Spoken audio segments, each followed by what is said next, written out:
سفیر تاجیکستان در روسیه امام‌الدین ستاری روز 23 مارس در صحبت با رادیوی آزادی گفت سفارت و حکومت همه چاره‌ها را اندیشیده ایستادند تا تاجیکان درمانده در فرودگاه‌های مسکو به وطن رسانیده شوند. این اظهارات در حال صدا داد که چندین نفر از شهروندان تاجیکستان در شبکه‌های اجتماعی و رسانه‌ها از درماندن خود در فرودگاه‌های روسیه و کشورهای دیگر شکایت کردند و شرکت سامانیر گفت برای آوردن آنها به تاجیکستان تلاش خواهد کرد. بنابر خبرها این پروازها را وزارت کارهای خارجی تاجیکستان راه اندازی کرده است.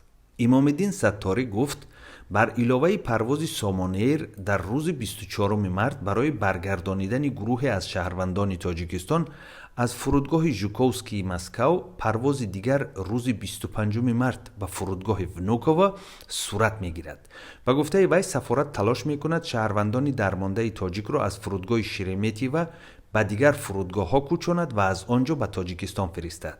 روز گذشته به همین شیوه 5 شهروند تاجیکستان را از منطقه ترانزیتی فرودگاه شرمتیو به فرودگاه دمدید و انتقال داده از آنجا به تاجیکستان بردند. طبق آمار سفارت تاجیکستان در روسیه در فرودگاه شرمتیو 28 نفر، فرودگاه ونوکووا 105 نفر و در فرودگاه ژوکووسکی 213 شهروند تاجیکستان منتظر می باشند. مسئولین سفارت میگویند ممکن است این آمار زیادتر باشد. سفیر تاجیکستان گفت در شرایطی به قول او فوق‌العاده نمی شود همه خواهشمندان را یکباره به وطن برگرداند. در همین حال شرکت سامانیر گفته است از دوشنبه تنها شهروندان روسیه را میبرد و از آن طرف مسافرانی را میآورد که بلیط های شرکت هواپیمایی اورالسکی اویالینی را تا 23 مارس خریدند.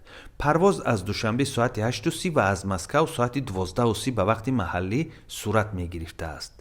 وزارت کارهای خارجی تاجیکستان گفته است که تاکنون برای آوردن شهروندان تاجیکستان از روسیه، ترکیه و امارات متحده عرب شرکت‌های هواپیمایی سامانیر، تاجیکیر و فلای دوبای چند پرواز انجام دادند و تشکیل پروازهای علاوگی چارتری برای آوردن شهروندان تاجیکستان بررسی شده ایستاده است. اعلان تشکیل پروازهای چارتری برای بازگردانیدن مسافران تاجیک بعد از آن صدا داد که صدها مسافر تاجیک از روسیه و دیگر شهرهای دنیا با نشر ویدیو و عکس‌ها از وضع ناگوار و سخت خود نقل می‌کردند.